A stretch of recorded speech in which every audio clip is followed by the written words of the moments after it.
wish December away, but here we go. My name is Debbie Murphy, and I'm AISAP's Director of Education and Member Engagement. Really excited about this session today, really excited to see all of you, and really excited to welcome Truth Tree and Liz Yee and Trevor Waddington. They will both introduce themselves in a moment, but I just want to remind people of a few of our housekeeping rules. Yes, we will record this session and it will be available afterwards. Yes, the slides will be available, but the slides are very dependent on the narrative. So we encourage you to watch the video if you are looking to see it again.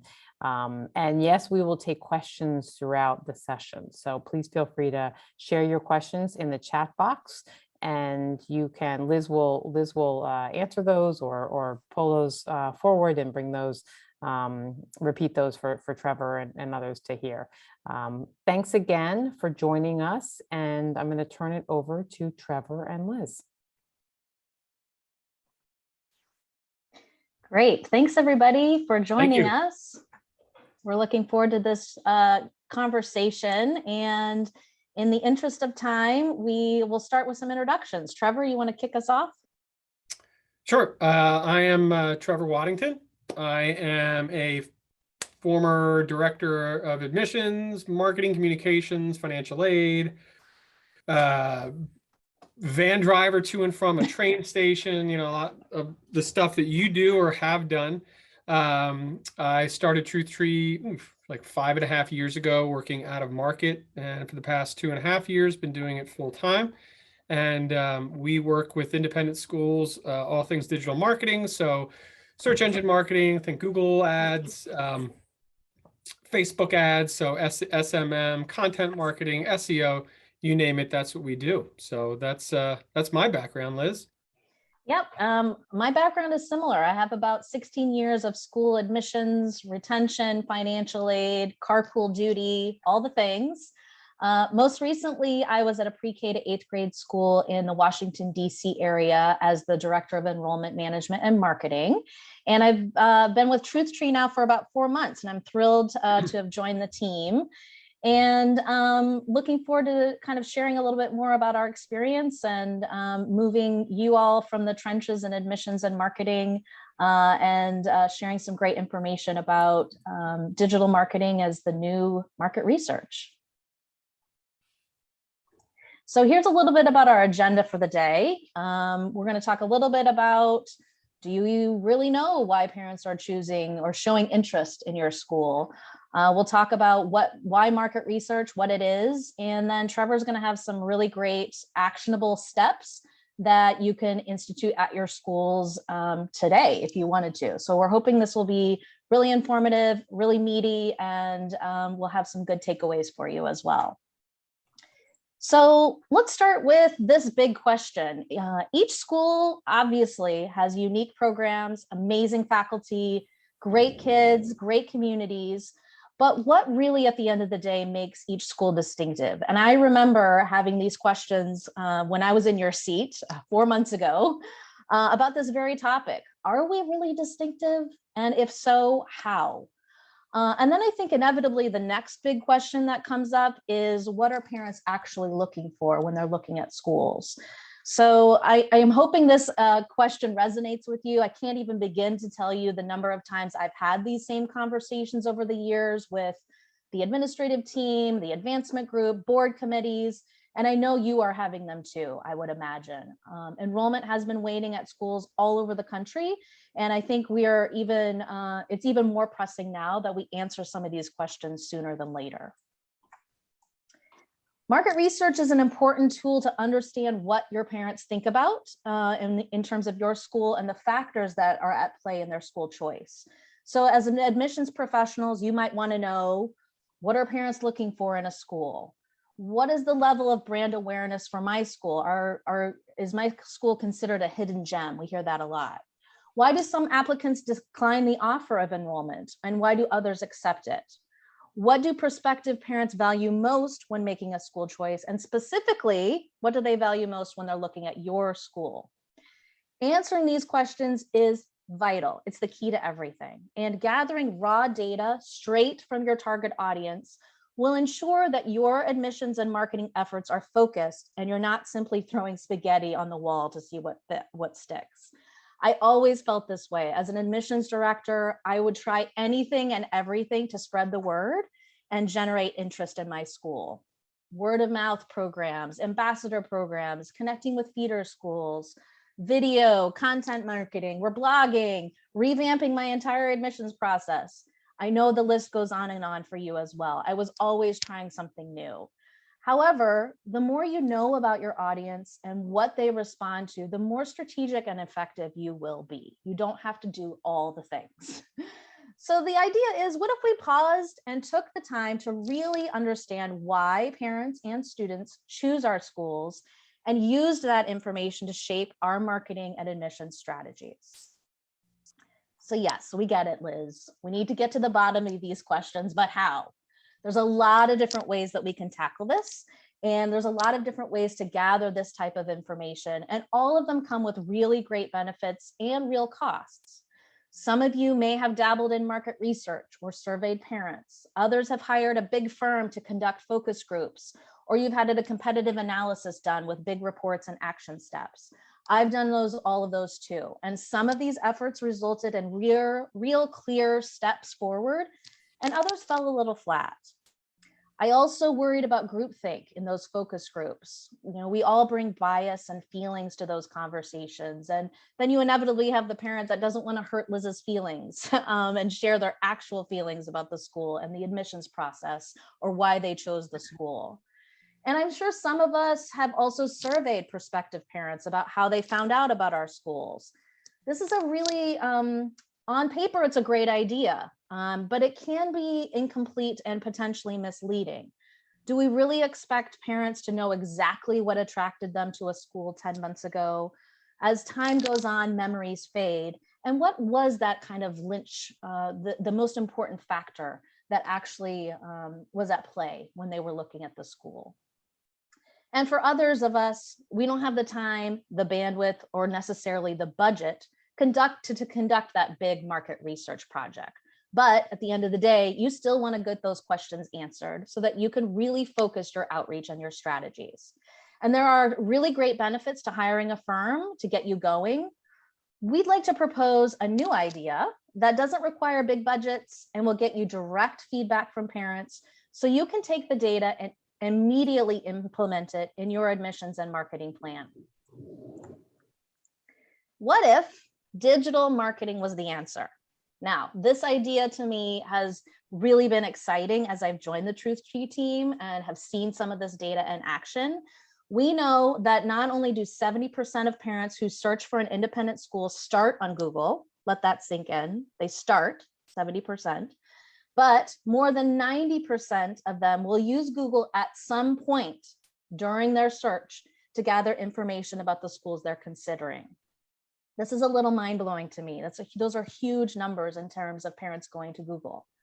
And when you think about it, parents go to Google and they might type in private school near me. Well, this seems like a basic search. There is a lot to consider by this simple action. Parents go to Google with intent. They're looking for a school. They're not going to Google looking for anything else. They have a specific thing that they're searching for. And with that in mind, their search is authentic and raw. Think about yourself. When you type something into the Google search bar, it's unfiltered.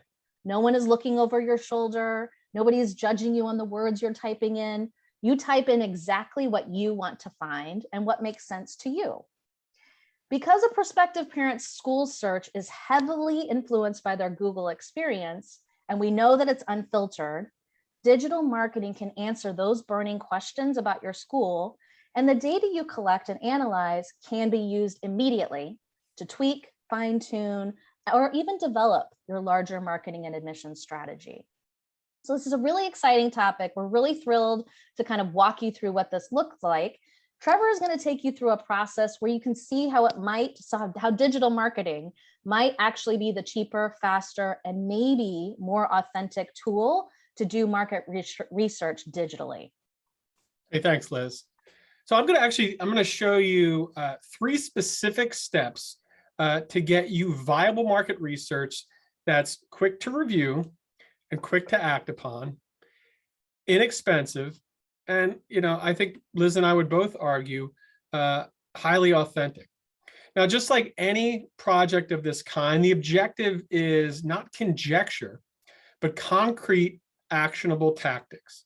And if you want even more immediate results, I've got 3 specific tips you can act upon. And really, you can start to see results in January of 2022. Now, to execute this process, you're going to need 2 things. Now, don't get excited if you don't have one or both of these. We have some resources at the end that you can use to develop these things, and hopefully somebody at your school has them.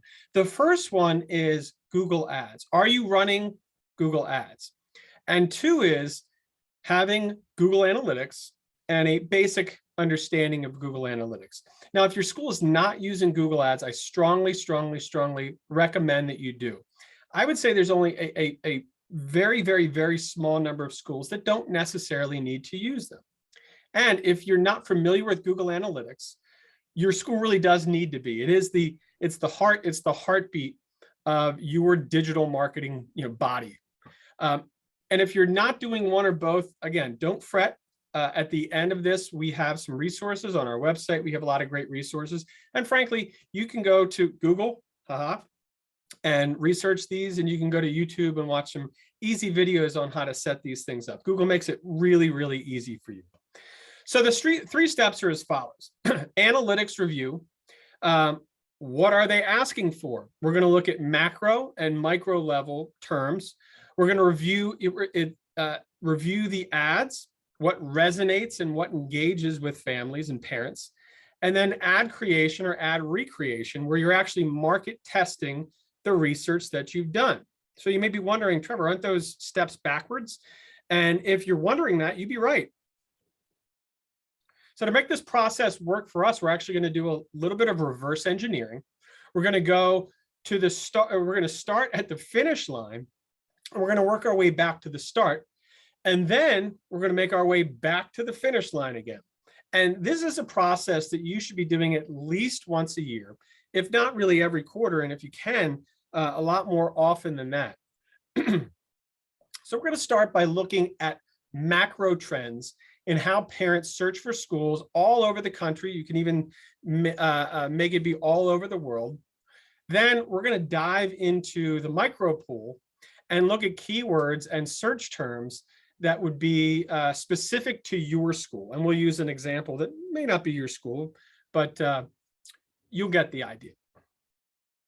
Now, to get the ball rolling, we want to determine what people are searching for universally and how that matches how you talk about your school. Well, Trevor, I mean, we're a school, academy, school, high school. There's not too many different iterations. And I would say, hold your horses, friend. There actually are. Let's take a look at these 2 sentences. We are an independent school. We have an early childhood center, a lower school, a middle school, and an upper school. Raise your hand if you use any one of these terms internally or externally. Raise your hand. Got you to raise your hand. I can't see anything. I don't like all the distractions. So your picture, my video, questions, can't see any of that. But if you did raise your hand, and I'm sure some of you did, let's take a look at the next slide. We are a private school. We have a preschool, an elementary school, a middle school, and a high school. Now, I'm surprised by how often these differences go over the heads of marketing and admission folks. I was there too. I've almost always worked at a school that referred to the different divisions as lower, middle, and upper school. The problem is, as you probably know, that's not how parents search. And here's the data to back that up. People search private school more than 3 to 1 over independent school. Now, I know we prefer the term independent school. I mean, there's not too many, association of private independent school admission professionals. I know I just butchered that, but you're not going to take out the independent and put in private. However, that's what parents search for. And that's the keywords you should be using in ads and the keywords that you should be trying to rank for from an SEO perspective. Now, I'm not suggesting that you go to the next board meeting and demand, your school starts calling itself private. However, it's a big gap between 3-to-1 private school to independent school. Now, let's take that market research a little bit further when we talk about those divisions. Here's what it looks like when you compare preschool with the second and third most searched terms related to a school for a child younger than age 5. I mean, it's not even close.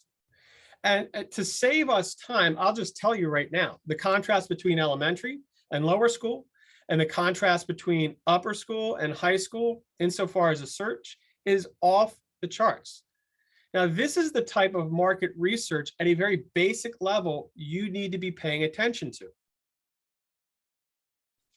So the moral of the macro story, if you will, is to make sure you are using the words and terms parents are searching for.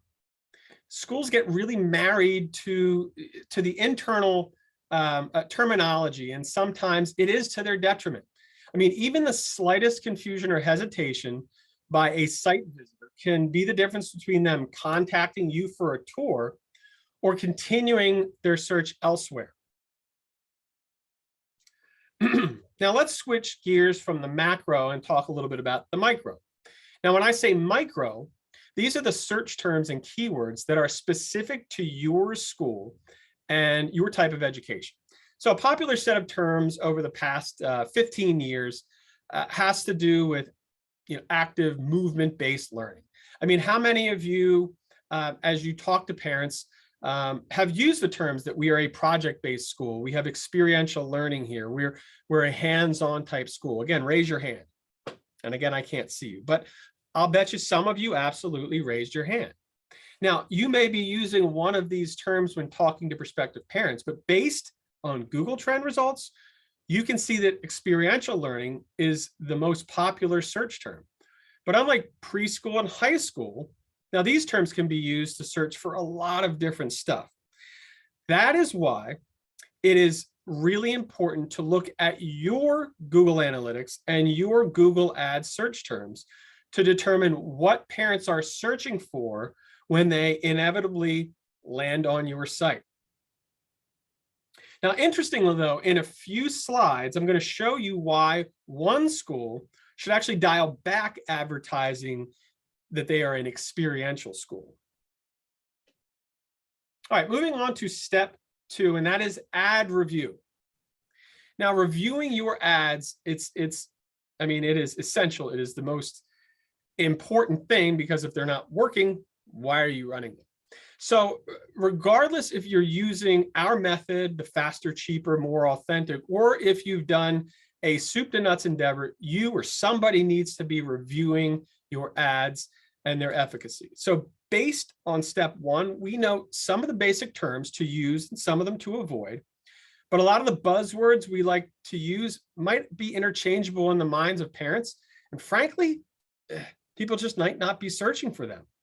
Another example of the interchangeability is STEM or STEAM. I mean, those have grown in popularity over the last 15, 20 years plus. So it matters less how we define things from a digital ad standpoint and more about what compels parents to click. I'm going to say that again. It matters less how we define things from a digital ad standpoint. Okay, that's the important piece, from a digital ad standpoint, and more about what compels parents to click. Now, to explain what I mean by that, let's talk through a quick scenario. Let's say that you put $10 a day behind 3 Google search ads. That's where we always start at Truth Street. It's Google search ads.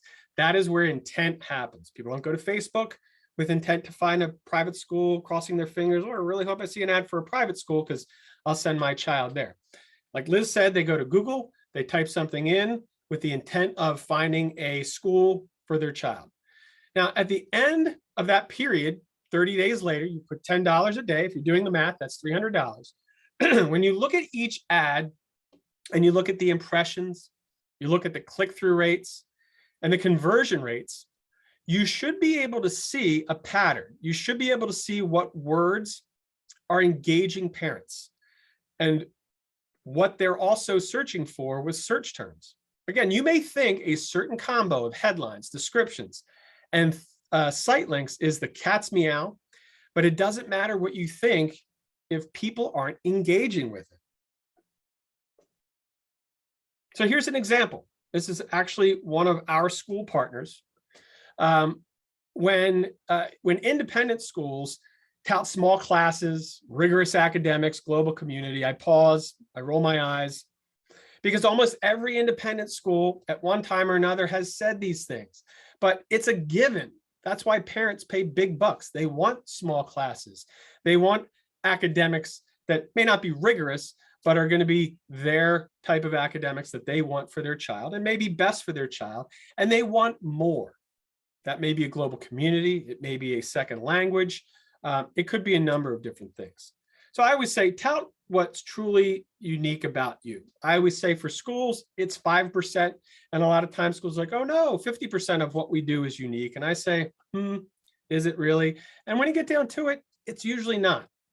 So what this chart tells me is that when someone searches for these terms in association with private school, ads with small class sizes were clicked 9 times more than the ones that were looking for a unique learning environment. So you're like, Trevor, that's egg in your face. And I say, ew, maybe, but not so fast.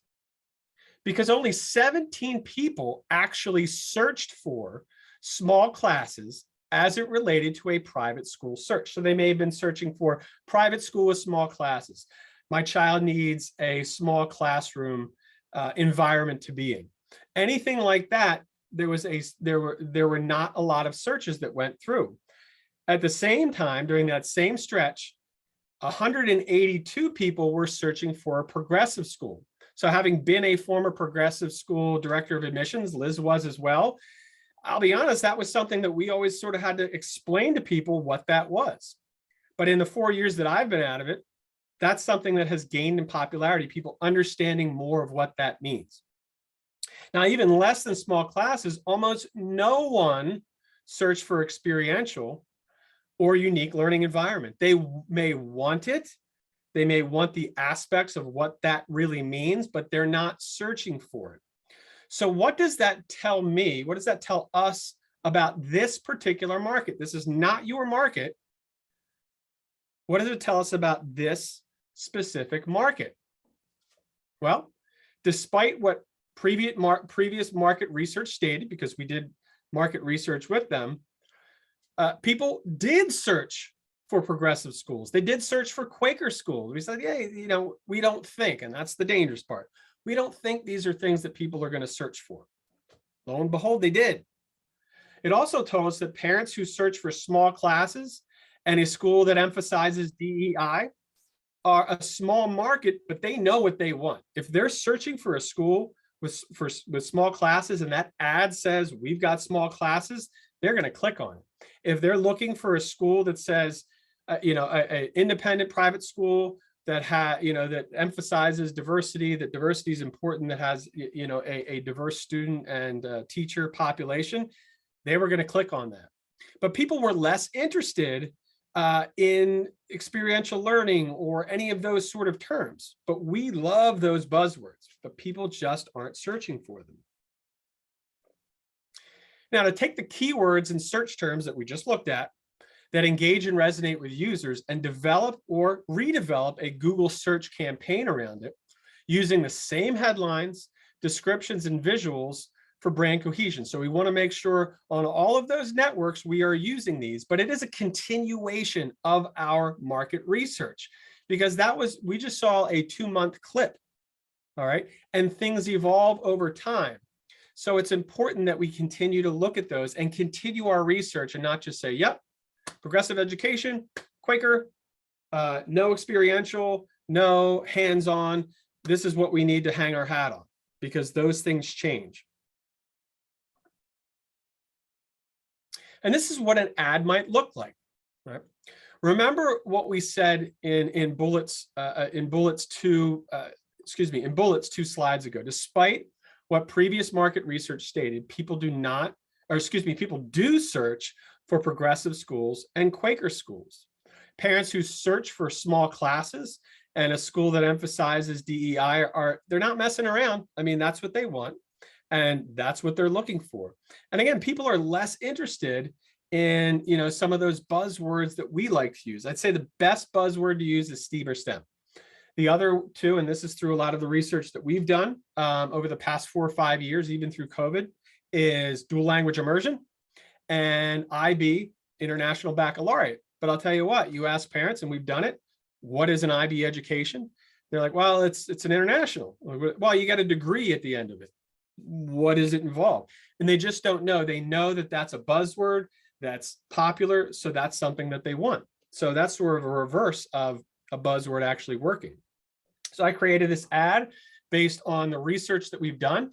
This becomes then your market research, putting this ad out for $1 a day or $3 a day over a week, a month, and seeing what those benchmarks are. Are people engaging with this ad? When they come to the ad, are they doing what you want on the landing page? When they get through the landing page, what are they doing on your site? Are they going to the right pages? Are they spending enough time? If the answer is no, you spent $300 to say, nope, this ad's not working. It may be what they want, but this ad is not working. Or this ad may be working, but we're just not positioning it to the right people. Now, this formula that we've just showed you, and this is what we use at TruthTree, is once we find ad copy that resonates and engages at the industry standards that we hold ourselves to, that's really when we branch out onto other platforms and really kind of create those ads for those, but making sure that they are, they are on brand and that they are mission appropriate. You may have a little bit of tweaking here and there just based on character limitations, but this in essence becomes that continued market research.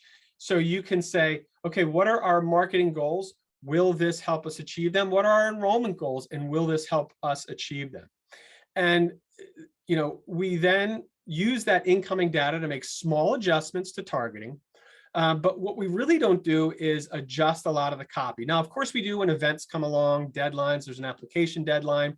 If you're advertising a content piece, for example, of course, we're going to change those things.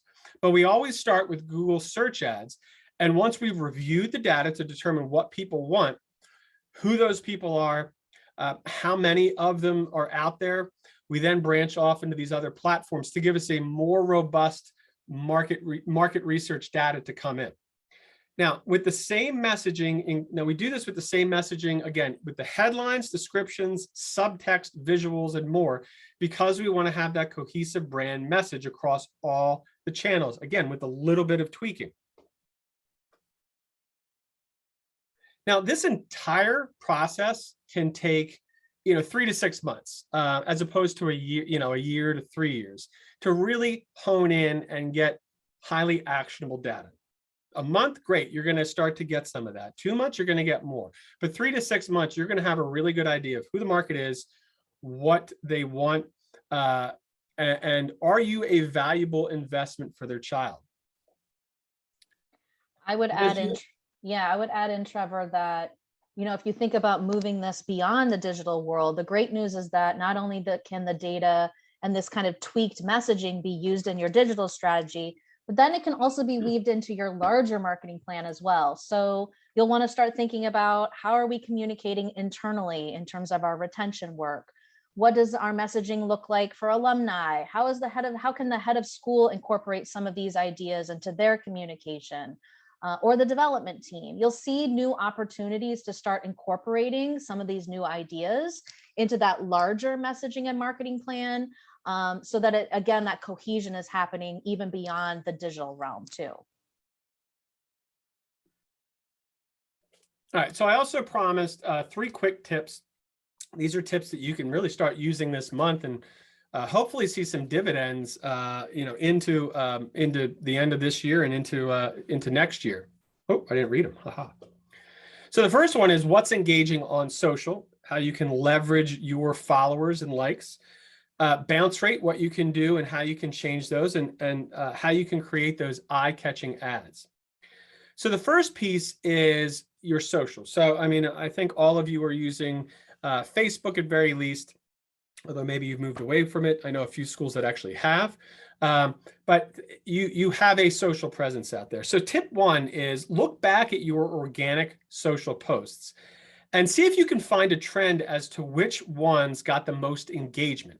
I mean, beyond the sort of congratulatory posts that Facebook inevitably pushes to the top, what are some themes that you see? Maybe it's about a specific program or how innovative your teachers are. Maybe you're featuring a teacher every week. Whatever it is, I want you to do two things. One, boost those older posts if they're evergreen. I mean, if it's something that, congratulations on winning Teacher of the Year 2016, it's not going to carry very well. But anything that's evergreen, you can still boost or recreate that and push that out there. Once you push that out there, allow your followers to engage with it even more because they did in the past.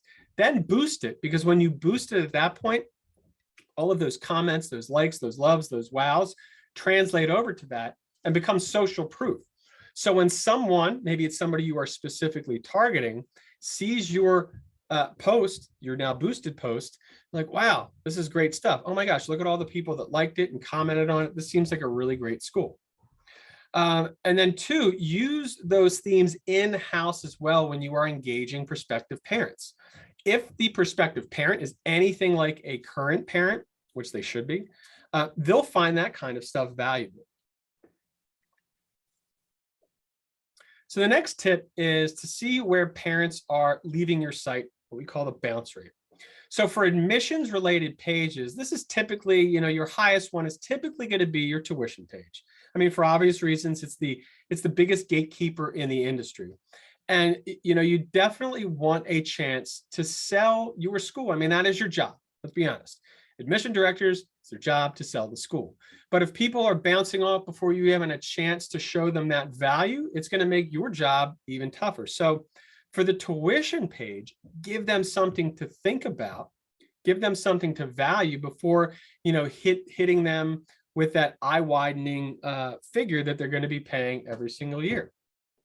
So one of our longest tenured partners, Oak Knoll School, this is their tuition page. There's a great quote at the top. And along with that, there are the value of an Oak Knoll education down the middle. Yes, off to the side, they have those tuition numbers. But industry standard usually says that this page, 75 to 85, really depending on the market and the cost. Oak Knoll's 50%. 50% is the average for this school.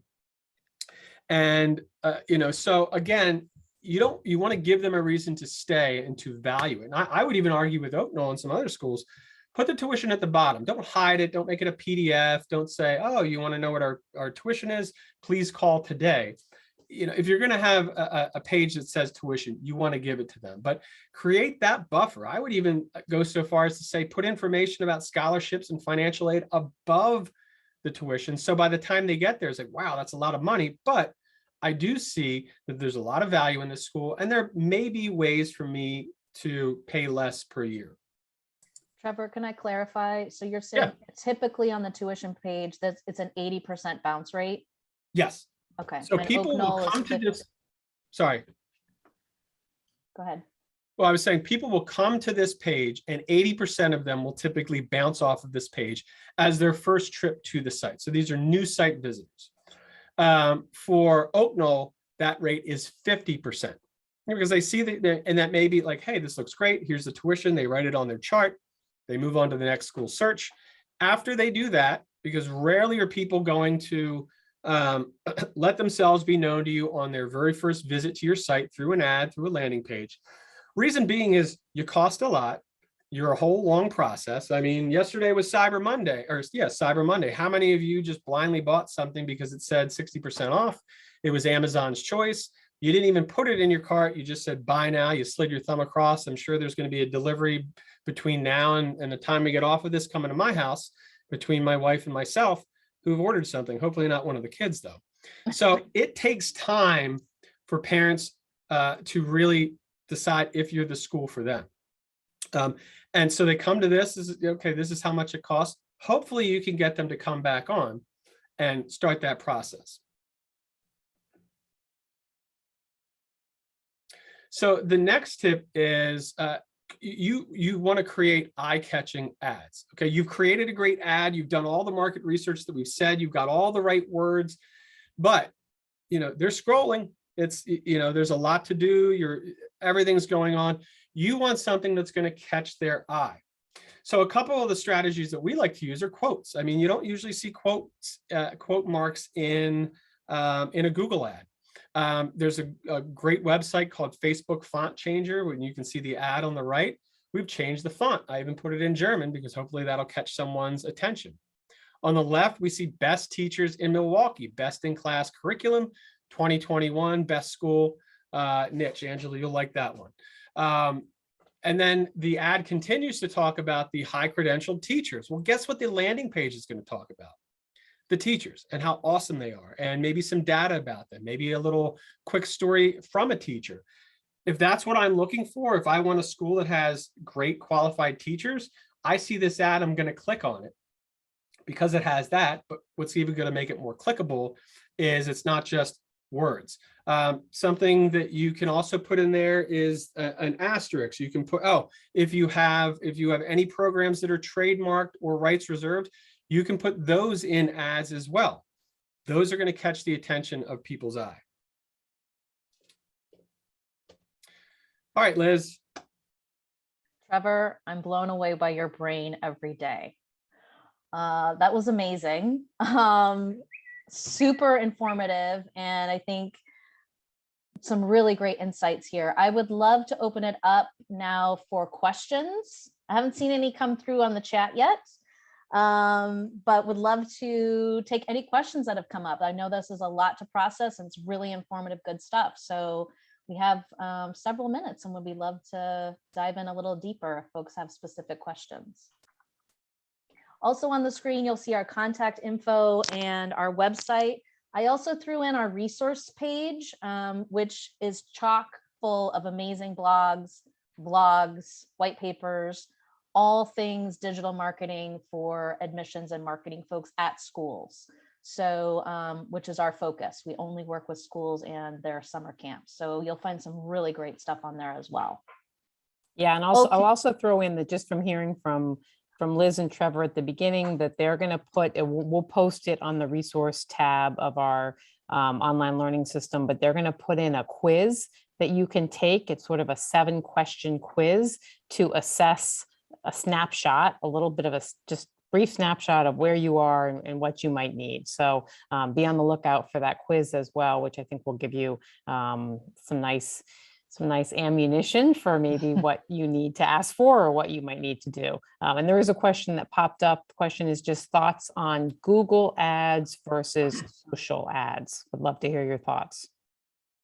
So, I mean, I'm very biased. Google ads, it's about intent. Nobody goes to Facebook and says, if I see an ad for a private school, I am going to, enroll my kid there if accepted.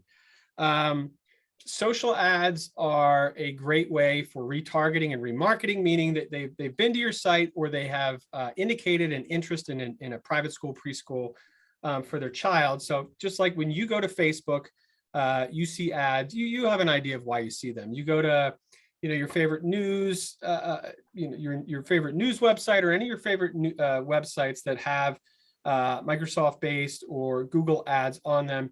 You can pretty much explain away why you see those ads. But again, it starts with Google search ads. So typically what how we usually do it for most of our school partners, and I'm a little bit East Coast centric in the sort of the admission cycle. I know the West Coast, especially like north of San Jose, Arizona, parts of Texas, where we have school partners, a lot of that process is like January to May. But from the sort of September to February, March, people are searching. They're searching all year round. But those people that are more independent school savvy know that they need to start looking in August, September to decide what admission events they want to go to. Quick tip: if you are doing Google ads and even and Facebook ads, you cannot use the term open house anymore. If you've seen that Why is this ad being denied? You can't use open house because it is housing discrimination policy. So we've been telling our school partners like, hey, again, you don't need to change it internally, but we can't advertise open house. We can only advertise, admission event, discover day, info set, admission info session, something like that. So, but back to it, we usually start off like 75, 80%, maybe a little bit more Google search ad. And then as people start to come in, we're tagging them, we're pixeling them. Then we move closer, then we move more towards social ads and digital display ads, because we want to retarget and remarket them and make sure like, hey, remember us, you inquired, maybe you should apply soon. Here's an application deadline. Any sort of content that you're pushing out there to provide value for them, you can do those. And then we'll usually hang on to that. And then we'll, during the summer months, we'll usually do a lot more of social and a display, like, for that next round of people like, hey, we're Truth Tree Academy.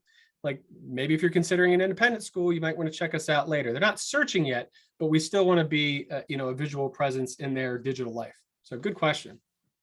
Trevor, I put this in the chat, but I'll say it for everybody. I usually describe social ads as the stalker ads. So they're the ads that are following parents around after they've kind of already taken some kind of digital action. They clicked on an ad, they've been to your website, and the social ads are just reminding them like, hey, don't forget about this amazing school. So it's a little bit more of a reminder kind of ad versus that, as Trevor said, kind of that, basic intent search. What other questions do folks have? It's a quiet group. Yeah, people are welcome to unmute if they want to jump right in, chime right in. Would love to just know if people found certain pieces of this that really resonated with them. Is there sort of an aha moment or something that you will take away from this, or that you're going to, as Liz introduced at the beginning, that you're going to do today or maybe tomorrow? Would love for people to just chime right in. Yeah, Lauren, go ahead. So this is more kind of a question about the role of digital marketing once you have someone kind of in your pipeline, right? So like I hear a lot of like trying to get them into that next step. And we certainly have kind of an email campaign, right? That like is happening throughout the process once they already have, they're kind of in our communication sphere. How do you see digital marketing, the role of that once they're there versus email and pushing that stuff out through email? All of the above. I mean, email marketing is essential. I always say that, that drip campaign is the Robin to your Batman. Nothing will ever replace direct communication, whether it's in person, phone, postcard, or just direct email. But at the same time, and I think this is where schools can fall flat. Like, okay, they've applied. They just need to go through the process, sit on their hands because they're finished, and wait 2-3 months before we can tell them their decision. During that time, I mean, they may be looking at other things and other things to consider. That's why it's so important to be a continuous reminder for them. Typically, for example, Google display ads, I mean, are just so inexpensive, and they don't need to click on the ad. I mean, unless you're saying, hey, click here and you get 50% off tuition next year, which you're not going to do. But, you go to CNN or you go to your, Huffington Post or wherever you get your news, your sports, your pleasure, your whatever. And like, oh my gosh, that's the school that we applied to. That's so cool. And you're just, it's that, not that just one same message, but, here's what the school's about. Here are the benefits of the school. Here are the benefits of the school. And that's just going to get ingrained in their brain. So if that's truly what they want, I mean, they're going to rank your school higher consciously and subconsciously as you go along. And again, that's inexpensive. Social media is more expensive. But again, if you can, you're targeting those people, you get a big enough email list that you can target them on social. You're going to have people that, they're going to get tired of seeing your ad, and they're like, oh, this must be the universe speaking to me that I need to either apply or enroll when the time comes. So it's definitely a needle mover. It's not going to, you might hop over one school. It's certainly not going to move you from choice 2 to choice 1. But you never know what happens. So I've got another question for you guys, just thinking about strategies for increasing followership. So our social tends to be like our Instagram, for example, is very much, those are our peeps. And it's not really right now a prospective family tool. It's mostly like, once they get here, then they'll join in. So our, strategies for kind of getting that group to be more engaged as opposed to ghosting us. What do you think, Liz? I think it's, I don't know if it's a reasonable goal to engage with prospects in that way. They are on your social media. They just might not be engaging in the way that you can see. So going back to this idea of the boosting that Trevor said, I think that's the key strategy. Do you want to reiterate that, Trevor? Because I think that's where you should focus. You want to run ads through Facebook and through Instagram, but again, boosting ads, it's I mean, you can point it at people who follow you, and then their friends, because I'm sure some of them at some point will be interested in the school. But I think and there's a couple ways to do it. I mean, if you have just great content that, and what grade does your school start at, Rachel? We're preschool 8. What age preschool?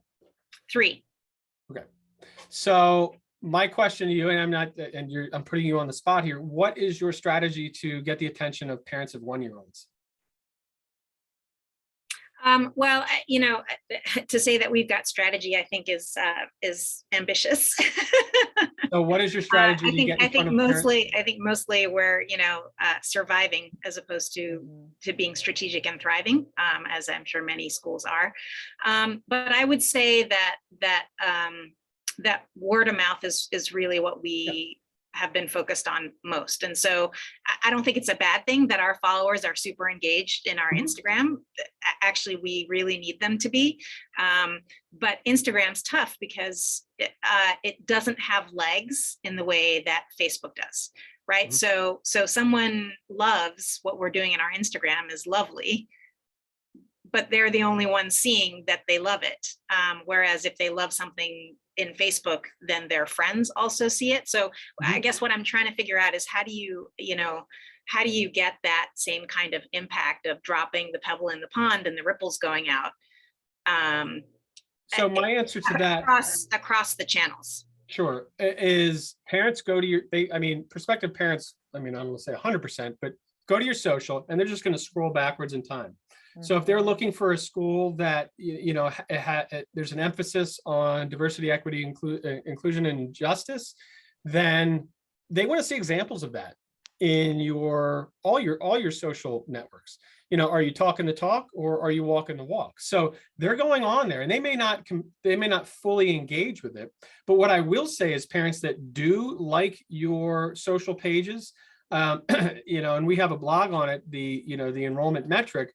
That's something that I would, if they sort of are like at a C level, if you want to do it sort of from a marketing perspective, they're like a lukewarm lead. I would move them up a little bit. So when you're doing your enrollment projections, you would count on that family a little bit more. So I wouldn't spend as much time and effort trying to get them to follow you as I would pumping content to them through the social networks. And yeah, if they follow you, awesome. It's just like a lead, it's just like a lead gen page. You want them to fill out that form to inquire, but they just might not do that right away until they feel comfortable letting themselves be known to you. Same thing with social. The rate of people following businesses has plummeted. Really, every week, every month, it's gone down, down, down. So, because of that, I would say don't spend as much time trying to get them to follow as in the past. And frankly, people care less now about how many followers a school has than they used to. The kids might. So if you got incoming, late middle, high school kids, yeah, they do. They care about like what kind of cool pictures you're doing, what your TikTok presence looks like, what your Snapchat presence looks like if you have one. I would piggyback on this, Trevor, and Diana asked a question about how do you digitize word of mouth, and I think it's kind of a similar answer. And I think you were you're kind of alluding to this too, is what kind of content are you sharing socially to your current parents that would, they're your best ambassadors. So are they motivated to share the content? Is there content that's not, rah, rah, the Liz Yee school, but it's, what's the best way to teach 5-year-olds how to read? And so putting content out there that, your current parents can be excited about and say, oh, our school is an expert on early reading, or whatever your school's expertise is. And I want to share that out in the world. I'm going to like that. I'm going to comment and I'm going to brag a little about my kid's school.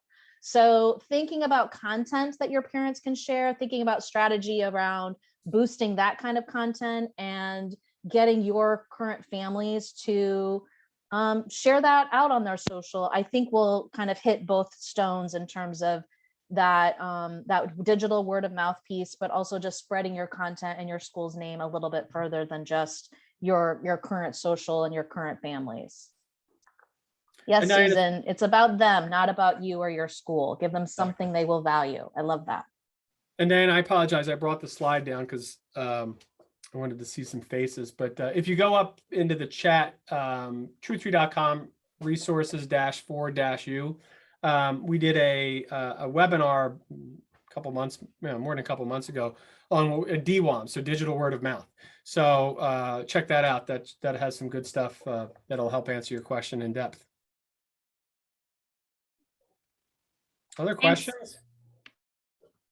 Sorry, I didn't want to interrupt.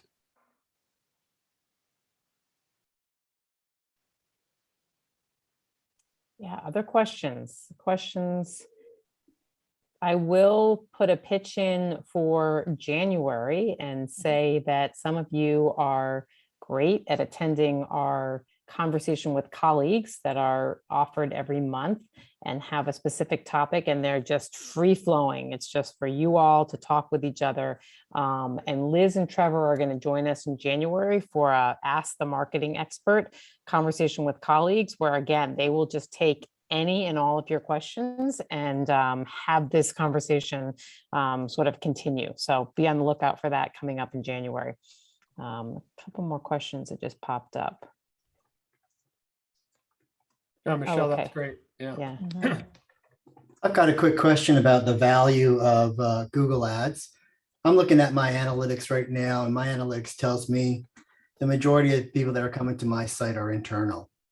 Also looking at my data and noticing that, the search terms, there are not a whole lot of people looking for private schools or high schools. They're really searching for us by name. So you're keywording your school's name. That's definitely, and I wonder if there's even value in that. They already know who we are. And What's the name of your school, Vito? Episcopal School of Baton Rouge. Trevor has big feelings about this. I do, but and now you've just ruined what I was about to say, because somebody could be looking for an Episcopal school in Baton Rouge. So what I would do is bracket is it the Episcopal School of Baton Rouge? Well, there's something going. There's the Episcopal School of Baton Rouge. The official name is Episcopal High School, but people really also search for us as EHS, which is an old acronym that they use. Then make sure those are negative keywords, not just take them out, but make them negative keywords from an ad perspective, because they're looking for your school. So my first commandment is thou shalt not keyword your school's name. You have a slight, I would say for you, but I worked at a St. John's Episcopal school. We really couldn't do it because there were 5 of them within 10 square miles, or at least the St. John's, not Episcopal school. So, that's one where I would bracket the exact name of your school, because you're right. It's parents, it's, people that are looking for your school. They're just going to click the first thing at the top of the page, and they don't know that it's an ad. Now, the good thing is because you're the only one trying to bid on that keyword, it's going to cost you 40, 50 cents. But yeah, that's why. So you really want to just look at the keywords that they are looking for: private school, religious-based school, Christian school, any of those words that they're specifically searching for. And then you want your ads to mirror that. So if they're searching for a Christian school, you are a Christian school. Usually Episcopal schools, we don't say we're a Christian school, we say we're an Episcopal school. So those are some of the tactics that I would use. Working with Episcopal schools and other religious-based schools now, we know that there's people that are going to want your school veto because you're Episcopal. I want my kid to have a value-based Episcopal education. Others are like, whatever. I mean, it's nice, but we want the great academics that this school has, or that signature program, or, the idea that they're going to, get into the best next level school. So it's the different personas, but specifically to your point, I would make sure that the specific terms that you internally and externally refer to your school as, the exact terms are made as negative keywords. Trevor, can you explain that first commandment a little bit more? Why Sure. would they negative keyword them or not include them? So, because that's what people are searching for. So unless you are the top dog in your market, the likelihood that other schools are trying to piggyback on your success are less and less, and it doesn't happen with all of them anyway. So if I search for an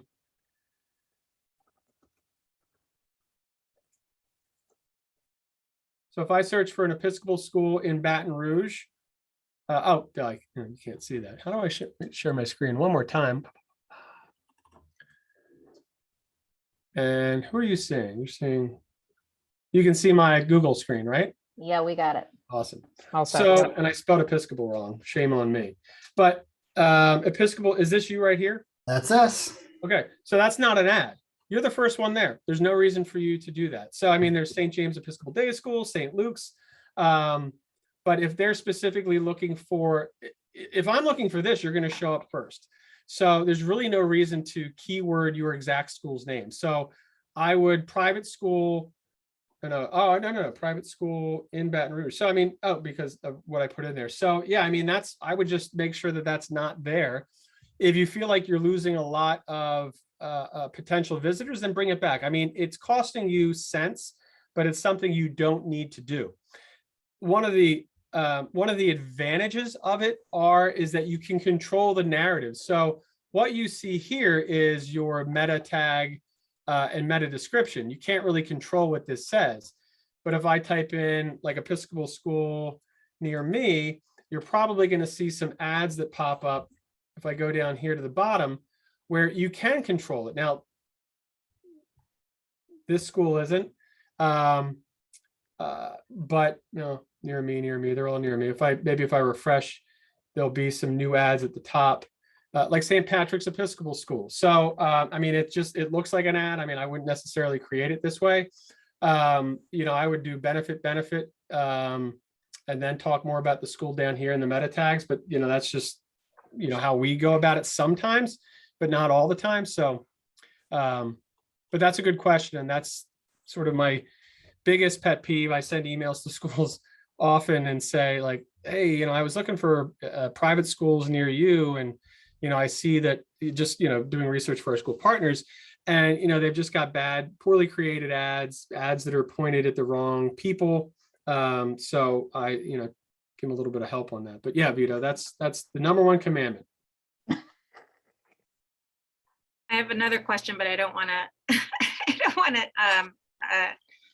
take other people's opportunities away to ask. I'm curious about whether you've had meta tag issues with schools that have blackballed websites. I don't know specifically. I know it when we have to jump through a lot of hoops, and essentially we have to go through blackballed. We can't go in and change meta tags, update meta tags, descriptions, alt tags on pictures, things like that. We have to send them to blackballed, and they have to then put them in, and then we have to, make sure that they did it. Not that they wouldn't, but we want to make sure that they're in there because, we're in charge of a school's SEO, and if it's not working, that's on us. So it is difficult. I don't know what their process is because we're not allowed to get that deep into the back end of a blackballed website. Thanks. All right, everybody, we're just about, well, actually, a little bit over top of the hour. Trevor and Liz have been, I think, just amazingly informative and helpful. So I encourage all of you to reach out to them if you have follow-up questions or something really specific that you want to bounce off of them. Again, this session will be recorded and you can replay any part of it. And thank you to Trevor and Liz and Truth Tree for a really engaging session. Good luck to all of you. And as we like to say at AISAP, stay calm and enroll on. And we will look forward to seeing you next time. So thanks again and good luck with the coming weeks and happy almost month of December. So Yeah. take care. Thanks so much. Bye.